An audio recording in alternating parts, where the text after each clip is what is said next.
Yes, guys. Yes, people. Welcome back to the channel. Welcome back to another episode of Capital Conflict. And as you guys already know, the countdown to kickoff is already on. We've got a fuck ton of content for you tonight. As soon as this stream's done, we're going straight to the hate watch. And then straight after that, we're live on Chelsea Fan TV with Scott and I think Ziad as well. So keep a lookout, guys. It's a very, very big day of streaming. And also it's because I'm not going to be about tomorrow for obvious reasons. But yeah. It's great to be back. Shout out to everybody that's locked in. Jay's unable to make it because he's got family problems, so God bless him and his loved ones, and we'll hopefully see him next week. Do feel bad for him too, because this is probably the only time where he'd be the only winner in this panel, but hey, here we are. It is what it is, but the rest of the draw merchants are here. Love to see it, man. Mikez, big up to you, man. Welcome back to the channel. I hope you had a good weekend. Yeah, a good weekend. It depends how you look at it. Decent weekend. I don't know anymore. At this point, who cares? I was trying to just get drunk off my mind before the game, so I didn't have to watch it sober. But that didn't even work, bruv. I sobered up by the time I got to the game. But listen, it's what it is. It's what it is. So big up for having me on as always, man. I'm just looking forward to tonight, man. Yeah, you and me both, bruv. Speaking of Northside, welcome back to the channel. Hope everything's been good. Probably same vibes the weekend, but I hope everything's well, man. Hope everything's good. Yeah. It is what it is, man. It is what it is. Another draw, and yeah, man. Pray for Real Madrid, bro. Pray for Real Madrid. You know what I'm saying? Mikel Arteta's army, it's coming for them. You know what I'm saying? Is it pray for Madrid in terms of we're pray for Madrid, or is it man them? Let's come together and let's pray for the Madrid game. Or which one are we going with? I'm not gonna lie. I just want it like. You know, I said this. One of my colleagues at work. I said, do you remember when your mum used to threaten you when we get home? Yeah, I'm gonna whoop your ass, and you're just like, bro, I'd rather you just beat me now. Like, pause. You know what I'm saying? Like, just beat me now. Don't stop torturing me. I just want the game to be done, bro. Like, I just want both legs to be done. I just want to be out of the competition. I already know what's coming in it. I just want it to be done, bro. Like, I don't want to. That's an insane analogy, by the way. Like Real Madrid are the daddy saying, "Yo, when we get home, bro, when we get to the fucking Bernabeu, you think we're gonna play games? Get the slipper out." Yeah, with a rolling pin and everything, man. It's crazy, bro. Yo, I've just seen the lineups already drop, so it looks like Courtois, Alaba, Rudiger, Asensio. I think Valverde playing right back. Bellingham, Camavinga, Mudryk, Vinicius, Mbappe, and Rodrigo. They're not playing around. Probably better off that they don't have Vasquez on the right-hand side, but I've heard Alaba at left-back is a little bit of a shaky one for them. They're a bit worried about Alaba versus Saka. Any rays of optimism for this? Any little rays? Because like you guys did rotate half the 11. Yeah. Nah, the only one I would have said is if they played Vasquez as right back, but obviously, clearly, as I said, you know what I mean? Ancelotti ain't gonna be naive, so it is what it is. I don't think so, bro. Like that's a good defense. You know what I mean? Like Alaba can do a job. Rudiger and Asensio are very good. I've really been impressed with Asensio as well. Valverde, he cooks at right back as well. Bellingham can get back and do the defensive work. So can Camavinga. We saw them doing it against Man City in the second leg of the Champions League. You know what I mean? Mudryk knows how he knows how to play and not let the occasion get to him. Vinicius, you give him opportunities there. Rodrigo 1v1. If he's going up against Lewis Skelly, I'm worried because I don't think the kid has got the experience nor the discipline to be in a game of this magnitude. And Mbappe going up against Kivio 1v1. I'm bro. It's long. It's long. He might as well fly kick him, bro. Give him the Hadouken from Street Fighter and just get him. I don't know, bro. Because your wingers better be on job defensively. That's all I'm gonna say. This is what I'm saying, bro. So you know, bro, it is what it is, man. Just eliminate us already, bro. You know what I mean? Just eliminate us. Yeah, over and done with. I respect it. I understand. I look forward to the game, though. Rivals perspective and everything. I mean, I've I'm basically sure you are. dripped out for it. I'm sure I you're love looking Madrid and all of that. at Come on, man. take Got the piss, the I love really it. shot on the back and everything, man. I came Oh, prepared. man. That's brilliant. It's a That's shame that I You better weren't get able ready to though, have Lewis. it Yeah. sometime. If anyhow we even get a result, watch them celebrate like it's a Champions League final, bro. Oh, Watch the I'm shameless. keeping it quiet, but like I wouldn't be too annoyed if you lot went through. My ideal scenario is Arsenal losing in the final. I've always said that. Give me max tears. Because Imagine- you see that if they beat Madrid, you see the way their hopes are gonna go up. And I understand too. You beat Real Madrid, you beat one of the favorites. Everybody's gonna get a little bit gassed, but that's what I prefer to see the chaos come from because you just see hella tears afterwards. I remember Baku. I remember the Tottenham fans in Madrid on the same week.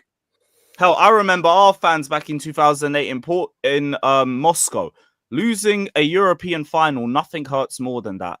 Nothing in your life. That's the same way it goes the other way around. The joy of winning a European final too. But that's why the hater in me wouldn't mind you going through. I wouldn't mind. No. I already got 06. I already got 06. I don't need to revisit that kind of pain. Do you know what I'm saying? So, No, I know that. You know, when I speak about Arsenal fans, I'm 9 times out of 10. I'm not really talking about you or Lee Gunner or even troops like that. It's the majority. It's the vocal majority. Yeah, yes, like, mutants. Like, what is even worse would be if you went through to against Madrid, Villa beat PSG, and Unai Emery good evening. Like, that's the worst occasion. imagine. That's the worst scenario. If you get knocked out by Unai Emery, then all these Arsenal fans talking about Arteta better than Emery. Oh my days, they would not have any legs to stand on. That'd be the second time as well, you know. Yep. Yeah. Yep. I like Villarreal when I think Arteta subbed off Aubameyang for Willian. I remember that. Troops broke a fucking £1,500 MacBook. It was jokes. It was fucking hilarious. I've just seen this as well. Chelsea expected to buy Busy in the period of June. Cool. We want a winger and striker ready for the Club World Cup. Well, it's a good thing we have a striker that we tried to get last season, but we weren't able to get. That is still begging for Chelsea and is basically telling us that we can just start negotiations where they left off. So it's get him for the Club World Cup immediately. 1st of June. I don't need a goalkeeper. You go bring back Petrovic, it's all of that. But the striker, yet again, Sunday was another example of why we need a striker. Because we had to rotate. People are going to get annoyed about the whole Jackson Palmer thing. I already spoken about it. These guys aren't fully fit, and we played 2 games in 4 days. It is what it is. But you got that skinny, fat fucking Kunku, who's straight useless and is one of the worst players I've ever seen play for this club at this point. Sancho, who can't buy some form right now. And then we bring on the likes of Palmer or Jackson, and we still miss chances left, right, and centre. We barely put any opportunities on goal. And that's why, honestly, 0-0 was the fair result between both teams. They weren't great either. You could argue they had the better chances. I won't argue it down, but they didn't take their chances well enough. They were as wasteful as we were. That was just a straight mid-off, which I mean is the story of the Premier League this weekend. Mid everywhere. Just terrible football left and right. Shout out Palace and fucking Brighton for actually remembering what a derby's meant to be like. But this, we weren't bad. We weren't great. 0-0 is the fair result because both teams were just a fat pack of mid. I don't know if any of you guys saw it, but do you guys have any thoughts coming out of that shit show? Yeah, I unfortunately chose to watch that over Fulham Liverpool. I thought there would be more things to play for. I thought because Chelsea are going for a top 4 race, it might be more of an exciting game. I actually, because we were playing Pro Clubs live like on my channel, so I woke up at 2 because we did it till like 5 a.m. So I literally woke up on kickoff and I was like, fuck it, oh shit, Super Sunday and all that. Put on the game and I'm like, what the fuck is this? I'm just watching sideways passing like from like 2 to like 6. I watched 2 0-0s in a row. I want my money back, and I didn't pay for it. Like legitimately, when I was watching Brentford versus Chelsea, I'm like, is anyone gonna score? Is anyone gonna score? I didn't realize Nkunku was on the pitch until like 60 minutes in, or whenever Jackson came on. Whenever Jackson came on at like half time. Yeah, he came off. He came off at half time, and he looked. I didn't even clock that he jumped off because I barely saw him when he was in the first half, other than giving the ball away. That and trying to argue with Sanchez about who was to blame for one moment that Brentford had to score. It's like you're both at fault. You're both shit. Like one of you lot can't move, and you turn like a granny, and the other one of you, other one is brain dead. And that's the goalkeeper we decide to build this project on. But it's very easy to force Chelsea into what I call the horseshoe of death, which is just when you're passing the ball from the wings into the centre, back to the wings, into the centre.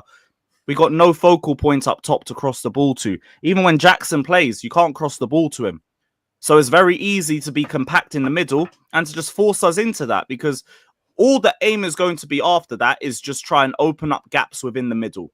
And you try and do that through quicker passing through the central areas. But even then, it's tough to find those gaps. So you get forced out wide, and then Neto is going to just like get tunnel vision and then just try a cross into nobody. Or we're going to try a shot from range and then we don't even put it on target, for fuck's sakes. Like, it was dreadful. It was really just dreadful. But I hope Jackson and Palmer can be fit enough to at least play the remainder of the Premier League games. It's frustrating that they couldn't play the 90 in this one, but same breath, they came on against tired legs and they shot wide all game. I thought your defense was pathetic. I can't even lie. Like, I can't lie. Tosin and Chalobah in the centre, I thought they were pathetic. Reece James was lucky you guys didn't concede from his side as well. I thought like they were all rubbish, bro. I thought like Sanchez actually made some decent saves. Other than that, in your defense, who actually had a good game? I think James. And even then, Sanchez, like that kick out straight back to Brentford player, putting his team back under pressure. But he made some decent stops. But bro, I don't know. Defensively, you guys were hella sus, bro. Hella sus, man. I can't lie. You're lucky. Yeah, like there was just some decent blocks, and that was it. I thought James was good. James had a good battle with Mbuemo. But bar that, Tosin, best of a bad bunch. Chalobah was only good in the air, struggled on the ground.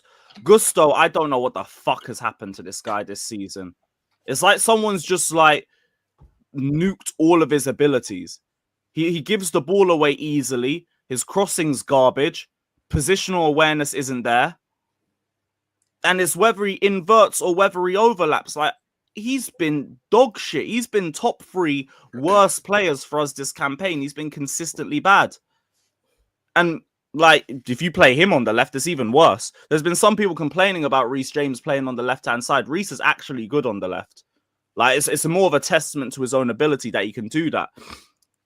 My whole problem is more like this whole depth that we've spoken about isn't really looking to be the depth that we expected it to be. Your likes of Nkunku, your likes of Sancho. You know how bad it is? I am seeing insane revisionism on the timeline for Mykhailo Mudryk. Everyone's saying Mudryk's better than all of our wingers. If only we had Mudryk. If Mudryk was there, he would have offered us something different. Look, I'm not going to sit here and pretend like the wingers that we have are balling out at this point in time. But I'm also not going to pretend that people didn't spend the majority of their time when Mudryk was at Chelsea cussing out his price tag, mocking him because his signature trait was cutting inside and shooting at some poor 50-year-old in a row 5 of shed upper every week.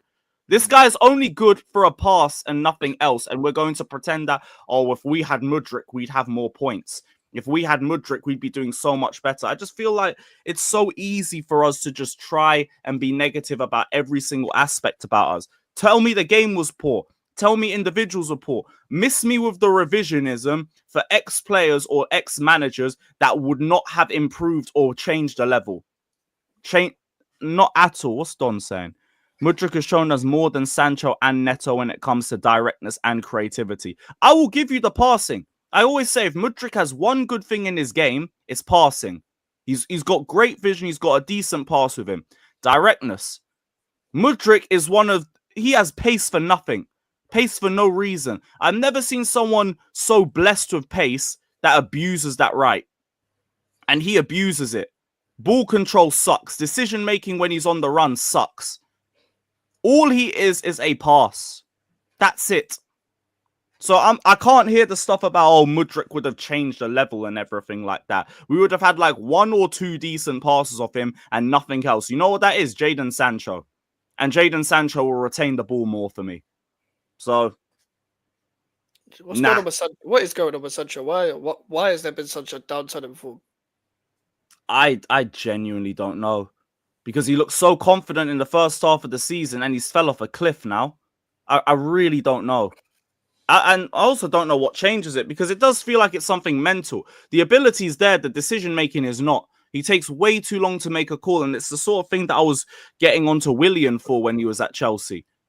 Willian would like beat 2-3 players in transition sensationally, and then as soon as he gets to the final third, tippy tappy, stanky leg, all of that. Suddenly the entire defensive line is back, and then he has to pass backwards or he loses possession. And that's what Sancho's doing. He's holding on to the ball for too long. Now, I'll give him like the hold up ain't even bad. The hold up's decent, but it's the decision making. It's about what you do with the ball afterwards, and I can't prop that. Stock is falling by the week, and if this keeps going till the end of the season and Chelsea send him back, I won't blame them. The fact that United said 5 million return fee is more of an indictment on them. Don't know how it's that cheap for us, but I don't blame people who want to send him back. I really don't Have you blame managed them. to find a loophole with an obligation? I've never seen that before. How have you managed to find a loophole with the obligations like they're gonna go to the club? It's the only thing that Clear Lake are guaranteed good for. It's loopholes. That's the only thing I can guarantee that they can do well. Man will find loopholes in everything, but I don't know with him. Sancho against Tottenham as well. That whole first half, he was doing that. You're feeding him the ball, and he's being indecisive against Tottenham in your previous game. So I get the frustration with Sancho. I don't know if he'll link up better. The thing is, though, there are opportunities. He just doesn't make the decision. So even if Jackson was making those runs, he still ain't going to release the ball. I don't know why he's so hesitant to make that decision and either shoot or pass the ball. I don't really get it, man. I really don't get it. But fair enough, you guys wanted to rotate the team. It is what it is. The revisionism on Mudryk, I don't really understand because, like, you ain't really got who are your complete wingers? You got Sancho that normally his best trait is to link up but doesn't have the pace. You got Mudryk that can sometimes chip in with some goals, but at the same time he can be very inconsistent in the final third at the same time. You got Pedro Neto that I don't know what that guy's been doing as of lately. He's been poor from what I've seen. Vision in that. You know what I mean? So I don't really get it, man. Like I don't really get it, but it is what it is, bro. You guys, that defense is just mad. That defense is just crazy. I can't even lie. That your defense is crazy, bro. Like the opportunities that Mbeumo had and players like that Brentford had, even at the end, like shocking, bro. Like really shocking. I can't lie. And there's only so much that Caicedo can do. There's only so much. Yo, Caicedo is fucking man of the match, player of the season, everything. Every single plaudit that you want to give to Caicedo, he deserves it. This guy's fucking ridiculous. All the breakup play in the world that I needed, at the very least, he was able to give it to me. And he never, ever really loses possession like that. Like, God forbid this guy gets injured. We had a little scare against Tottenham. And honestly, if he got injured, write the season off. I'm on vibes. Instantly into stage 5. Straight to stage 5, just acceptance. We ain't making top 4. It's a race for 6th. Caicedo is the difference maker with all of that. Shout out Don as well. Big up Don, man. Well gone, man. Them well gone, man. I was taking you, man, in, bro. And I'm telling you, bro, right now, we're in the trenches, blood. You get me? We're in the fucking trenches, bro. Especially on the fucking wing. Yeah?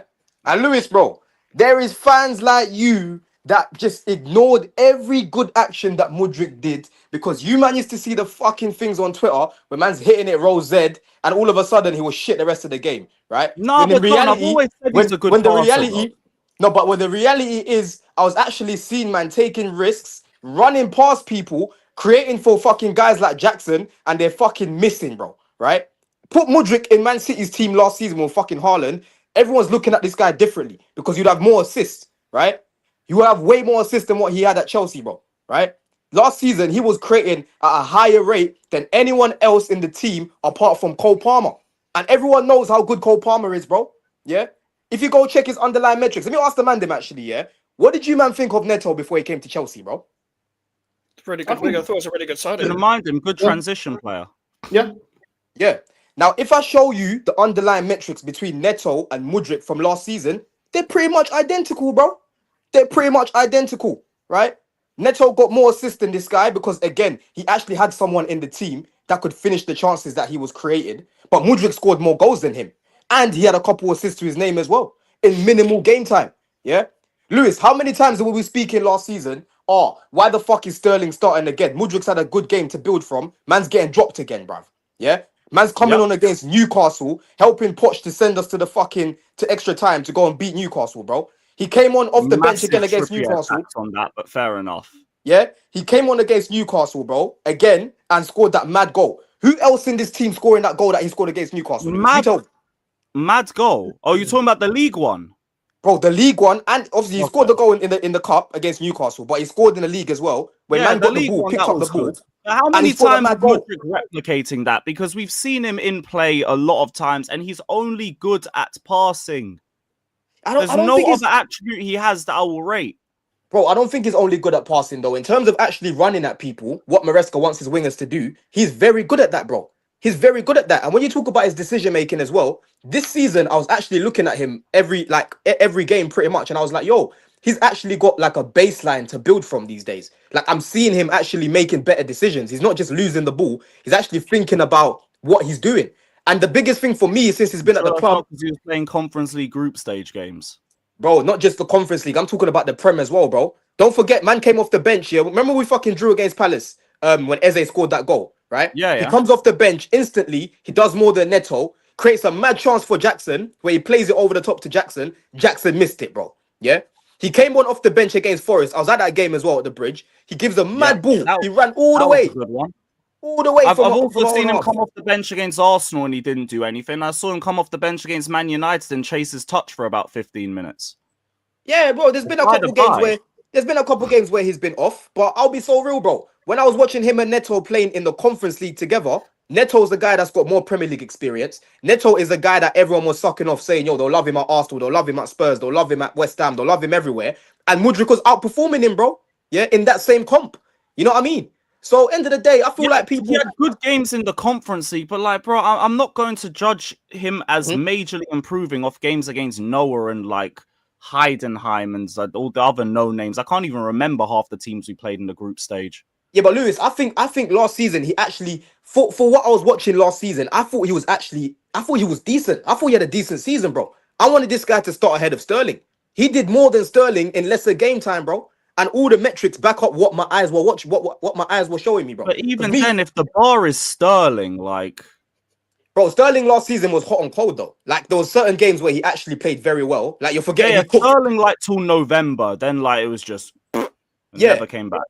You know what I mean? So for me, what I kind of... my whole thing is that, like, the amount of revisionism I'm seeing that, oh, Mudryk's our best winger. Oh, if we had Mudryk, we'd be so much better off.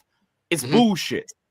He might be another option. I hear it. He might give us some decent passing. I hear it. Man, I try and act like he's our best winger and he would massively improve the quality of the squad. No, it's revisionism. It's the same BS revisionism like I see for Poch every time we drop points. Do you know what it is though, Lewis? No Yeah. Do you know what it is though? Yeah, like the problem that you've got right now, right, is we've got wingers like Sancho and Neto that fail to do what Moresca likes in his wingers, bro. Right? If you actually watched Leicester last season, there's a guy called Fatau and Mavididi. Yeah, Mavididi used to play for fucking Northside's team, bro. Both of these guys, they like to just run at people, right? They like to run at man and they're direct, right? Neto and Sancho, they're jink, cut back, cross. Jink, there's no directness. At least with Mudryk, you know man's going to just take the ball and just run, bro. Yeah? So he is the closest thing. Him and Mudryk are the closest sort of profile to what Moresca likes. That's the point that I'm making here. Here's where I disagree because, like, I've seen Moresca come out in press conferences and say if the players don't do what I'm telling them to do, I'm dropping them, I am benching them. We have seen Sancho do this for months now. So it's either what he wants to do or it's something he's enabling them to do. Fact is, like, I believe Moresca probably wants Sancho moving like this because if not, he wouldn't play him. He's shown how strict he is. He said that in press con. If this guy don't play long, I'm dropping him. If this guy don't play short, I'm dropping him. Come on, man. What he's basically saying there is if you're in a position to give the ball back to your teammate where you're not just doing what Bruno Fernandes does, just kicking it, yeah, you keep the ball, bro. But if you're in a situation where you can go forward, of course he wants the team to go forward, bro. Right? Man City fans say this all the time about Grealish. Oh, it's what Pep wants him to do. So why can Doku go to Man City and actually take man on then? Because I thought Pep was just wanting him to pass the ball. Right? Why was Sane and Sterling at Man City and they're taking man on? I know why. Because they could fucking do it on that side, bro. You know what I mean? Guys are looking at Moresca rather than looking at Sancho. Sancho has never been that direct. He hasn't got the pace or the power to really run past I think people. we can look at both. The answer can always be in the middle. Of course he can be in the middle, but for me, I'm looking at the player more, bro, because I'll be so real, bro. Even though Mavididi and Fatal, we need better than these guys, yeah? If we had both of those guys playing for Chelsea, you would see what Moresca wants from his wingers a lot more. Because they are risk takers. We don't have risk takers in this team, yeah? Our team is fucking stale, Lewis. You know what I mean? It's fucking stale, blood. We haven't got guys that want to take man on. How often do you see Neto with bare space on the right to take it on the outside? He chooses to cut in, bro.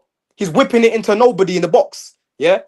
Sancho, now I'm seeing man trying to take more shots. But how often do you see Sancho take it on the outside, bro? You can't tell me that's all Barely. Moresca. Come on, Barely. G. That's why, again, it goes both ways. Partly the player, partly the manager. It's got to be both. Yeah, no, I hear it, bro. But listen, In man, fact, I've got to step out. I wanted to just quickly come in for that No little worries, bit there. Don. It's always great to catch up anyway. Everyone sub to Don's channel, man. Big up, brother. Big Big up, up, man. big up, Big big up. up, man. You my love. Big up. Bless. Bless up, bless up. That was a super No. sub appearance, right? Yeah, shout out Don every single time, man. Real one, fucking real. Everyone, make sure you sub. I'm gonna put his link down in the description below as well, next to Northside and Mikez. Now, again, my thing is just like not a needle mover. I hope he's able to come back because we could at least get some money out of him. But like, shit, that's about it. That's about it. But yeah, Chelsea draw 0-0, dead game, or all of that. Northside, you had kind of the exact same thing. I did see Sterling got an assist for you guys. Did he have a better game? Well, I didn't see a minute of it. I only caught the 3 minutes. Bro, right now, like, bro, I don't know. Like, I don't know if I could say it was a better game. He just made the obvious pass, you know? I don't know. I feel like when I talk about Sterling, it's like I'm talking about someone that's special. You know what I mean? Like someone that is really, really slow in the brain. And I need to, you know, spoon feed everything slowly so he can, you know what I mean? So you can understand the words that are coming out of my mouth and you can speak slow. I don't really care, bro. Like, you know what I mean? I don't work in those kind of environments. You know what I mean? So I can't really say he's a better game, but I can say that, you know, he got an assist. So whatever, in it. It's one of them ones, bro. Like, you know what I mean? I shouldn't really be having to tell a 30-year-old how to make the obvious pass, you know what I mean, on a counter attack. But it is what it is. We were rubbish, bro. We were rubbish once again. And we were more effective going forward when we just overrid the midfield. It's just bad decisions after bad decisions, resting Odegaard, but then playing Ethan on the wing. I keep saying the same thing. Ethan is not as effective as a right winger. He's a number 10. If you're not going to play Odegaard, please play Ethan in the 10. I'm tired of saying it. And that's just what it was. You're not going to get any creativity when you've got a finished Jorginho, Declan Rice and Moreno in the midfield. You're not going to get any creativity. So I don't understand the thought process. He could have played Zinchenko in the midfield. He could have played Ethan in the midfield. You would have got more creativity. You could have played Lewis Skelly in the midfield. He is actually a natural midfielder. He did make a run and take on 3 players. So he got the natural ability and he wants to go forward. You could have done something like that, but he never does what I want him to do. So it is what it is, bro. Like all in all, we were rubbish, bro. Like, do you know what I'm saying? Like the penalty for me wasn't the penalty, but it is what it is. Declan Rice had a chance and smashed it over the bar, smashed it against the defender, I think. And we just wasn't good enough, bro. Like, we weren't good enough to get the win, and this is just how we've been all season, to be honest. Like, Martinelli had an opportunity, smashed it straight at the goalkeeper. It's just, I just want the season to be done, bro. I just want the season to be done. I will not be surprised if today's going to be another snooze fest, because that's just our performances. If you're not an Arsenal fan, there is no reason to watch our games, bro. There is absolutely no. If you're watching it out and you're a rival, I don't even know what to say to you, bro. Like, you like putting yourself through pain, because as an Arsenal fan, I don't enjoy watching this crap. Odegaard came on, did nothing. Did absolutely nothing. I saw Ethan create more opportunities against Everton than Odegaard.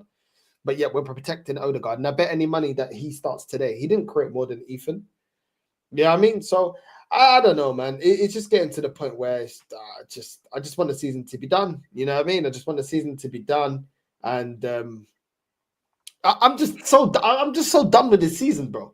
I'll be real with you, bro. Like, I can't have the energy anymore to even flip out no more. Like, I just I just want to simulate the whole rest of these dead ass games that we've got going forward. Just Yeah, you got like another 7 weeks left. Oh, don't remind for me. fuck's sakes, I'm done with this shit, bro. Let me go, boys. Holiday. Let me just piss off. I'm done with this. I'm done with it, bro. Like I'm tired of watching this team. There's nothing. I'm not seeing anything tactically different. I'm seeing the same players playing in positions that I don't want them to play. I'm seeing not the formations that I want. I'm seeing nothing different from this manager. No formation change, even though we know that we got one of our centre backs out and Gabriel.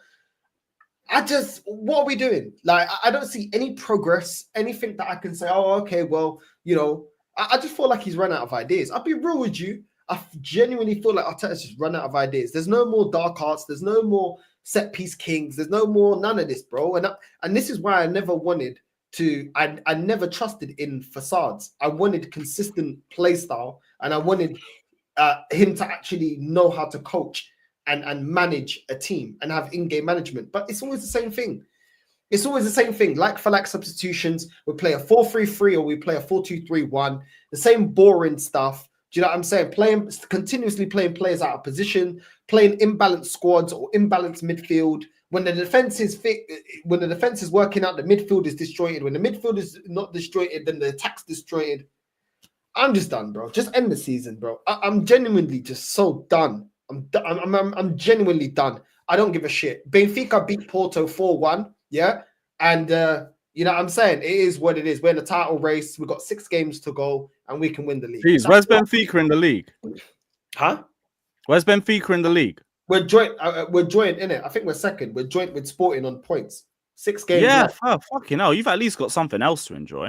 And Benfica fans wanted him out. Nobody trusts the process. He wasn't given money. He wasn't given backing. Do you know what I'm saying? And then he took over from Schmitty, and all of a sudden he's got us in the title race. Accountability, bro. Accountability. Man can laugh, yeah, that Benfica we dropped a 4-0 lead against Barcelona, but the accountability is we're actually in the title race. And we ain't won the title for a while after winning it 4 times in a row. So it's just, bro, this is the difference, man. It's just, I'm just done with it. Lewis, I'll be real, bro. Mike's as well, bro. I'm, you know, when you're just deflated, like your club just makes you feel like, 22-23. Every year. Bro. I just want it to be done, bro. Like I genuinely, I'm gonna celebrate when the season's over. And I've been starting to do in other shows away from football, like 90 Day Fiance. You know what I'm saying? Next time Love Island comes around, I need to catch Love Island from the start. Just other shows on the channel, because I don't want to be talking about Arsenal all the time. Like, and when I do Love Island reviews and that. Yeah, bro. FIFA career mode. You know what I'm saying? Like, just other things. Not the first time. I've seen Sarcasm City do it before, and it did pretty well there. So that's not even a bad shout. Yeah. I'm just tired of repeating myself. I'm tired of saying the same thing. I'm tired of seeing the same thing. I'm tired of just being proven right when you want to, deep down, you want to be proven wrong. I want to be proven wrong, but it is what it is, bro. Do you know what I'm saying? It's the same old games from the fan base. I just can't be bothered, bro. It's just 21 years of this bullshit, bro. Trust. I keep telling people, like, following Arsenal is just like a circle. You're in the same position at the end of it, and it's just the same recurring cycle year in and year out. It's dreadful. I genuinely feel blessed. I've only been in this situation for a year or two, and it already feels like I've been walking for 20 years. I don't know how you man have done it for so long. And that's also why, like, I try not to do a bit too much with you guys as well, because you lot are the good ones. You are the ones that keep it real. You're not like the other Arsenal fans that I've seen blaming the ref again for this one.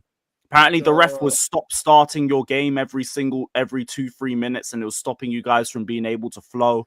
I heard the Lewis Skelly thing wasn't a penalty, which, look, I can hear the argument for, but it does start outside the box, but the contact that drops the Everton player is in the box. He ends up like not brushing, but I think falling on, I think it's Jack Harrison's foot or his ankle, and that's what causes him to drop. That's in the box. That's a penalty. But this is why I like chatting to you, man, because you don't blame the ref every week. Even then, though, I don't know whether football fans like this or not. Listen, I used to be one of them that used to complain about the ref years ago as well, but whether football fans like it or not, the reality is it's a 90-minute game. So let's say you do get robbed by a decision off of one chance. There's 90 minutes to create a chance and concede less shots within the whole entire game, whether it happens in the last minute or in the first minute, whether people like it or not. So there's no excuses to be blaming refs for games. You're a Premier League fan, yeah? So every single game is going to be shit when it comes to refereeing. Surely, if you're at least like 10 years old and above, you'll know that by now. I grew up in the 2010s. Like, it's been the same. It's been the same ever since. So stop complaining about refs. You'll stress less, accepting that the refs are shit, and just judging your own club. Simple. Mhm. That's facts, man. You know what I mean? The referee doesn't work for our clubs, man. He's got a game to officiate. You know what I mean? So it was mad, yeah, because even the Manchester derby as well was absolutely shit, bro. Bro, that game was so dead. And then straight after that was the Benfica El Clasico against the Porto. And everybody, bro, all the people, big up to all the real ones, but a lot of people as well, it was the Farmers League. They were like, yo, it's the best game of the weekend.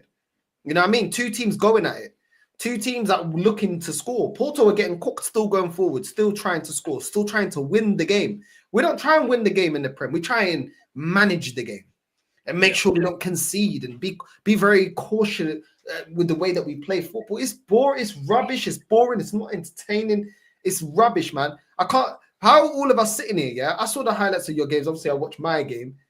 How we sitting here saying, "Oh, both games just poor." Like. Manchester derby poor. Yeah. Arsenal poor. Chelsea poor. West Ham poor. What are we watching? Where's the quality in this league? Where's the quality games? Do you know what I mean? Obviously, Liverpool was an upset. Cool. Maybe that drama. But I'm talking about pure football. Like, where's the good? Go further back. Arsenal Chelsea a couple weeks ago. Fucking snooze fest. Oh. Yeah, that was poor as well. That game was abysmal. Like this is the thing, man. Like, football is just in the Premier League, not football. It's the Premier League. The Premier League's just in a really shit place right now. Feels like a non-contact sport. Yeah, that's the best way to put it. Like, this system football is just watching players pass side to side. I said it's like, imagine there was a FIFA game, but there was no one controlling it. You're just watching CPUs. That's football now. That's football. Football manager. When they're just moving around. I've got a mate that would do that on career mode as well. He just sit down and watch the football. That's hilarious. That joy is that. I'm glad you mentioned Football Manager. I'm literally like, I would rather play Football Manager right now than watch the games. I play Football Manager all the time when I've got time. I'd rather do that than watch football now. Bro, I don't play games. I'm not a gamer. I don't enjoy playing games. But I'd rather do that than watch football. Like, it's mad. That's how shit football is. If I didn't have a channel, I'd be doing something else. Honestly. Bro, I'm in my WWE bag again. It's the best era of WWE since I started watching. I've just locked into that even more. Bro, when I turn all of this off, I don't really get time to watch other people's streams, so I just watch content about like rap and stuff. I'm into music. I just watch hip hop content. That's it. I don't watch anything to do with football. There's nothing to talk about when it comes to football. There's a lot of good documentary channels right now in terms of football. I was watching the Aston Villa 1982, 10 years before I was born, when they won the Champions League. Things like that, educating myself on other things. I already knew that, but I didn't. Obviously, it was before my time. But watching their team and watching how quickly they've risen from flipping being in Division 3 to going up, you know what I'm saying, to Division 1 and what they achieved and stuff. And it's like, bro, it's just in more. How many years? In how many years, bro? I think it was like 10 years. I think it was 10 years. If I'm not mistaken. What a process.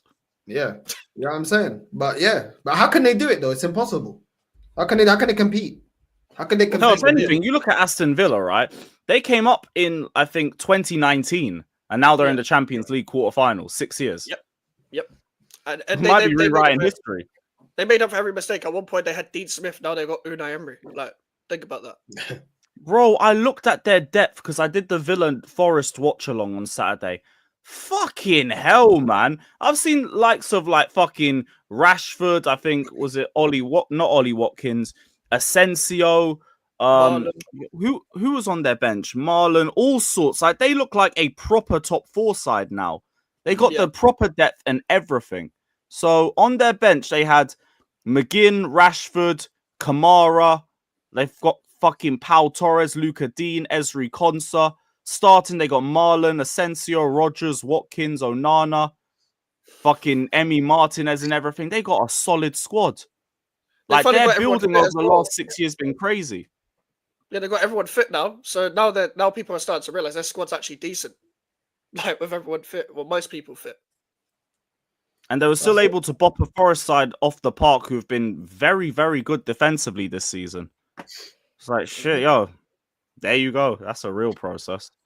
Mhm. So, I mean- Arsenal lineups dropped. Raya, Skelly, Saliba, Kiwior, Timber, Partey, Rice, Odegaard, Martinelli, Marino, and I think that's Saka's first start since coming back from injury. Marino up front against Real Madrid. Hey, he's better than Havertz up top, I'll say that.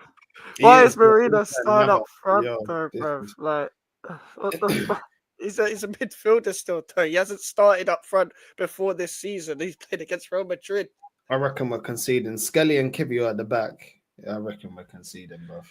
Because people think that like, oh, they're just gonna go down the left hand side. Rodrigo and Lewis Skelly is scary. It's scary, man.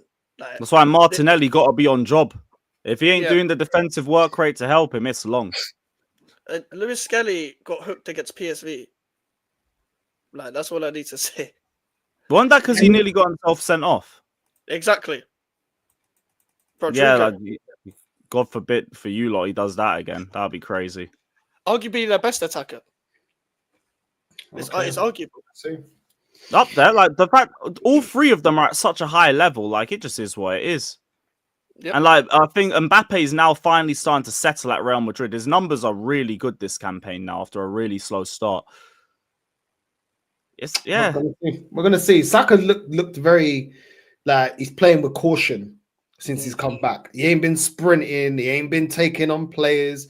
Like, fair enough, he came on the other day, scored a goal, but bro, I don't think he's 100%, Lewis, man. I'm telling you, yeah, bro, Max, this guy, yeah, is either gonna get re-injured or people are gonna see that I don't think he's fully fit, bro. Man said he had a conversation with the physio about returning. Why do you need a conversation with the physio about returning if you're fit? They just deem you fit and say, okay, cool, you just need to get game time. The reason you're having a conversation is because you're probably trying to figure out how can you come back earlier, because they're telling you a certain date and you're saying, no, I need to be there available for this game. And I get it, because he is a big reason why we are at this position in the Champions League. So I do get it. But at the same time, I always say this, like you see in boxing, you see their corner throws in the white, they throw in the towel when they're seeing the boxers getting boxed in. You also have to, as a manager, save your player as well and say, listen, you're very important. If you was fit, then you would be playing. But bro, come on, man. Come on. We got to protect you. Wenger used to do that. You know what I mean? A lot of times he wouldn't play certain players because he's like, no, you've come back from a long injury or you're not 100%. We're not going to risk it. And save We just the did player. that Sunday. Yeah, I mean, so you got to sometimes, like a fighter, like a boxer, you got to sometimes save the athlete, because the athlete side of Saka is like, yo, I want to turn up. I want to, you know what I mean? I scored a goal the other day. Everyone was bouncing. Everybody was excited. I want to keep playing. And I get it, bro. But at the same time, I don't even get it. We're about to risk his career potentially, or recurring injury, or get him injured but before the start of next season. And we're not even going to win the Champions League, bro. Like, how are we going to win the Champions League? This team ain't even been built to win the Europa League. This team ain't even been built to win a Carabao Cup, let alone fucking telling me that this team is ready to compete for the Champions League. Why can't we compete against fucking Man United in the Cup or against Liverpool? Bro, it's a joke. Bro. Or Newcastle. It's whatever, man. It's whatever. I just want this game to be done and over, man. Hey, I hear it, man. The countdown continues. Countdown continues. Shout out to the chat. Keep hitting the lights. Keep subbing. Mikes, 2-2 draw. You guys actually came back from 1-0 down, 2 headers in the second half. Card Fulkrug had a good impression on you guys, and then you guys conceded your own header at the end. Areola's first goal, by the way. What the fuck? But yo, thoughts on the game? Thoughts on the game, bro? Yeah. Areola did have a good game, but my whole problem with this fan base is that whenever Areola has a good game, the pitchforks are out. Whenever Fabianski has a bad game, nobody says anything. That's my problem kind of with it. It's not like Fabianski's never made a mistake either. And whenever he made a mistake and the ball goes under his arm or whatever, people like to brush it under the carpet. But when it comes to Areola, yeah, it's like, oh, this guy ain't good and all that, even though he's literally the reason why, like, we haven't like lost by more goals like in the previous games. He made a wonder save against Newcastle and stuff like that as well. So like, it is what it is with them too. We need a new goalkeeper in the summer as well. Man said, Arts and Mike's dissing himself. Yeah, this Mike's looks like Fabianski thing needs to stop. Right, I do not look like Fabianski. Give me a rest. Give me a rest. But we don't have a midfield. I said this last week. I called them by their full names. We've got Edson Al Qaeda. We've got James Ward-Prowse. literally got Lucas' packet of cocaine. Like I've said about these midfielders before. We don't have a midfield. Like my whole problem is as well. Like this fan base is like, oh, why is he dropping this player? Why is he dropping this player and all that? The whole point of the rest of the season is to like play everyone in this system and see who's going to survive. If you don't survive, you're off for the summer. That's basically what's going to happen because he clearly doesn't rate most of these players. That's why he's rotating a lot. That's why people like Soler aren't playing because they're on loan already. People like Souček are getting dropped. Something's got to give because I've seen this stat page about Graham Potter since he's taken over. And that can't be all him. It's not him. Look, do you think our midfield is going to pass the ball forward in the first place for us to even create a chance when we're trying to play expansive football? Or we're trying to play through teams? No. I mean, I would expect that of at least Paquetá, but like, I don't watch West Ham regularly either. I would expect that as well, but it doesn't make any sense. Like, this is the thing as well, like, we're just blood up front. Yeah, to be fair, you guys can't even win your duels to even mount a counter attack. That's what I saw from you lot. You know what I mean? Everyone ball watching, people ball watching, 3 man around Evan Nilsson, nobody picking up their man, nobody flipping taking responsibility for you guys to even trigger a counter attack. From what I can see from you lot, your midfield, I don't get what it's doing. Ward-Prowse, the best from Ward-Prowse is from a dead ball.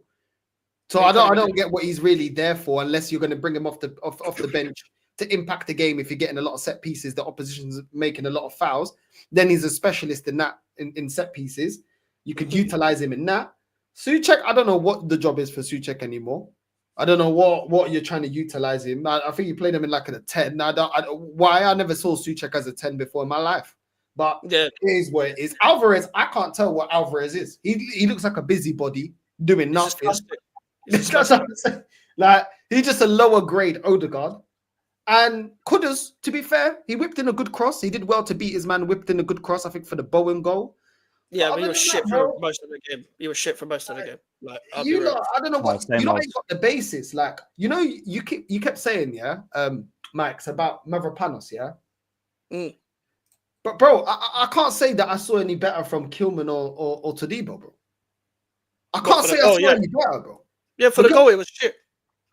Like, for me, like, what I don't get with the second goal, my initial issue with it is that they take a short free kick and then everyone's taking about 5 seconds to realize that, hold on, they've already passed the fucking ball. Why is nobody letting the ball like come in for it initially? And then we've got about 4 players that are like 6'2" that are none of you winning a header or none of you watching the back post. So we've been Wan-Bissaka looked like he lost his man there. Yeah, like I haven't even watched the goal back, so I don't even know whose fault it is. But regardless, whoever's man it is, like, you're a professional footballer. Back post, that's one of the most basic things you get taught in football. Is get goal side. If you even play Sunday League, your coach says get goal side of the man. It's simple as that. It's literally so many individual errors on why we're conceding goals.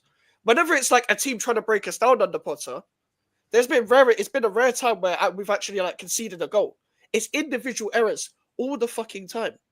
And when Fulcrook came on, we actually have a presence up front so we can bring Bowen into the game, but we have no left-hand side. When Guilherme came on, we saw a proper left winger because Somerville's been injured, so Guilherme's finally getting minutes.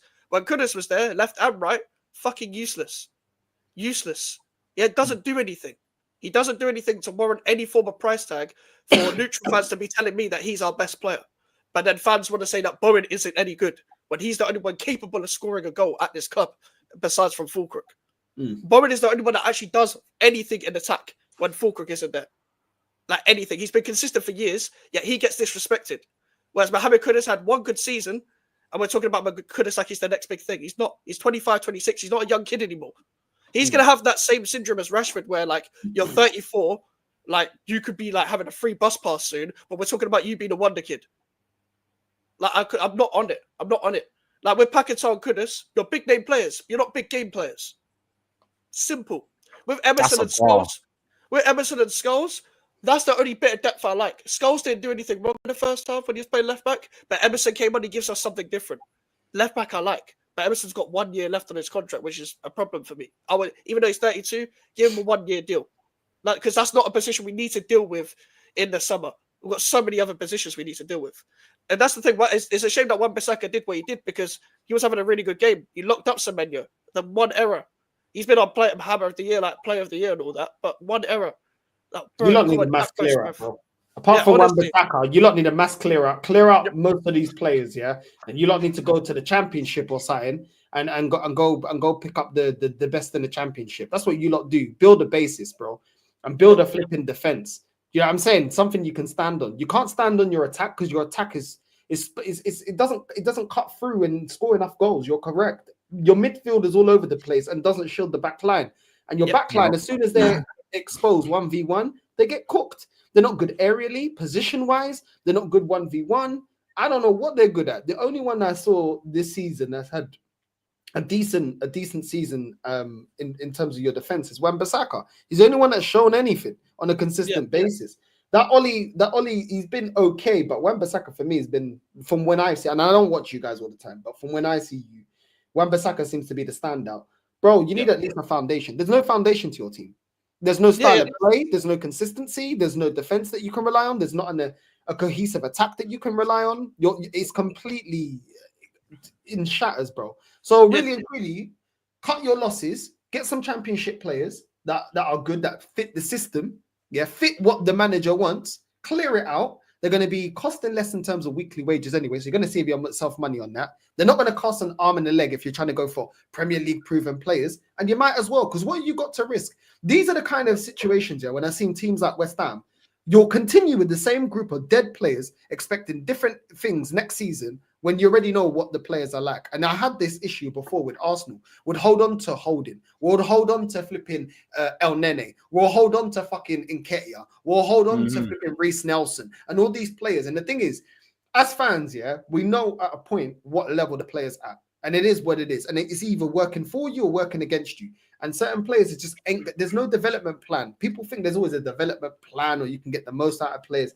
Fucking clear it out, bro. What difference is it going to be? You might as well have a basis of a team. This is a perfect situation to have a basis of a team that, let's say, worst case scenario, you guys get relegated, Look, I ain't even checked you lot's wages. You ain't going to be able to sustain the wages, because you've had a lot of players that have been here for a while on big boy wages. You won't be able to sustain this team if you get relegated. So you might as well go and revamp the team, because you're not going to be able to keep them if you get relegated and you ain't challenging for anything. So you might as well rip it all up and go and get, if you like Potter and you think he can get you playing a good style of football, you might as well do that. What's the point continuing with this dead team, bro, on big wages? That's the thing. I do like Potter. I think we need to lower the age of the squad, though. I've been saying this for fucking like 3-4 years. Danny Ings, your third highest earner. Yeah, do you want to know whose fault that is? David Moyes. He said, I need a Premier League proven player. I need goals up front. No, bitch. It was meant to be the fucking structure where we had Scamacca and Antonio up front. We didn't need another striker. You fucking cretin. Like, that's the thing. We didn't need another striker if we can't create for strikers in the first place. But we decided to sign Danny Ings from Aston Villa, overpay for his wages, and we tried to sell him last summer. Nobody wanted him. And he doesn't want to leave because he's on that much wages. Lucas Paqueta's not worth 150. That's the thing. Alvarez hasn't lived up compared to like what Chelsea can pay and Arsenal can pay, it's not mad. But that's the Phil Jones tax. That's the flipping Holding tax, where the wages is what prevents you selling them, because nobody else is stupid enough to put them on those wages. The same problem we had with Nketiah and Reece Nelson to move them on, because they were on 100k and nobody was stupid enough to buy them or reluctant. You know what I'm saying? This bum as well. That's what it is, bro. Like, it's just stabbing yourself in the back. And then the players are going to be like, yo, they know that means their stock is low. And they're like, yo, let me just get every penny I can right now, because I'm going to be in a reduced wage going forward, innit? Because my stock's low. And if the players like older in age as well, a lot of them ain't got the hunger. So they're like, F it, man. I ain't trying to revive my career. I'm trying to cruise. You know what I'm saying? I'm cruising here. bro, like Northside, you had it with El Neni, as you said. We've had it with Aaron Cresswell for even longer, where this fan base would love to say that Aaron Cresswell is a good servant at the club. I love hearing that this phrase, good servant, needs to fucking stop, People need to get slapped for this phrase alone. Because literally... That means I have an emotional connection to him. Bro, being here for 10 years doesn't mean you've been a good player just because you've been here a long time. You've had 3 good seasons in 10. 3. in my opinion. But people don't like to talk about that. When people talk about good servant, is a good servant someone that refuses to train for the club because they want to push and move to Wolves in the middle of the season? That's what happened in brother. 2023 January. In the same season when we won the Conference League, Aaron Cresswell refused to train to try and move to Lopetegui's Wolves side at the time. Funny that. And that's the problem. People don't talk about that kind of stuff. They don't. So it's being a good servant, refusing to train in front of young kids, where the kids are like, oh, so it's for me to get my move away from the club, I'll just refuse to train then. Yeah, great senior player talk. You're 33 and you're refusing to train. Grow up. Legit, you got enough experience to be like, that's not how it works around here. And I had him down as proper West Ham too. That's crazy. Fuck that proper West Ham nonsense, bro. Like, they're not even like proper West Ham. You can even argue. Like Bowen's here.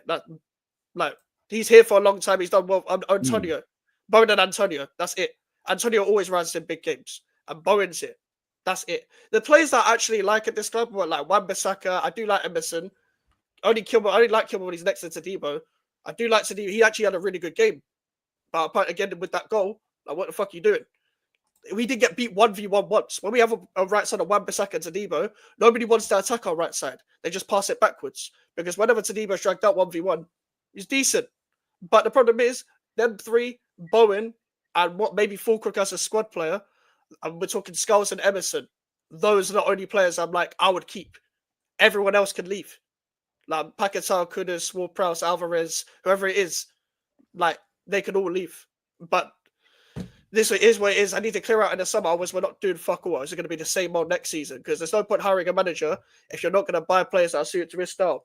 And all these people are talking about Potter out now. Just, bro, allow the clicks. I hope it pays the bills and all that, but allow the clicks. I'm trying to do this whole Potter out stuff when it's from January to April with a man with no pre-season. Yet you were hyping Lopetegui in the summer. Give it a rest.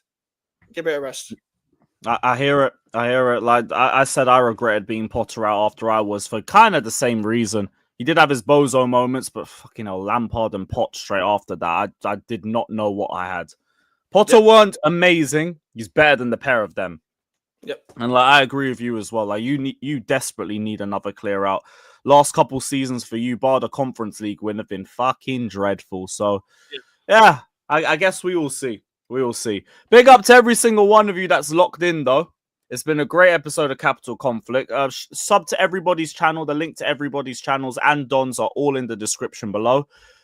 Big up to Jay, as always. Couldn't make it, but we'll hopefully see him next week in a better position. And yeah, we're going to see you guys over on the watch along. We're going to go live in about 25 minutes. So yeah, get your white shirts out and let's hope we have a good hate watch. Big up everybody and up the Chelsea.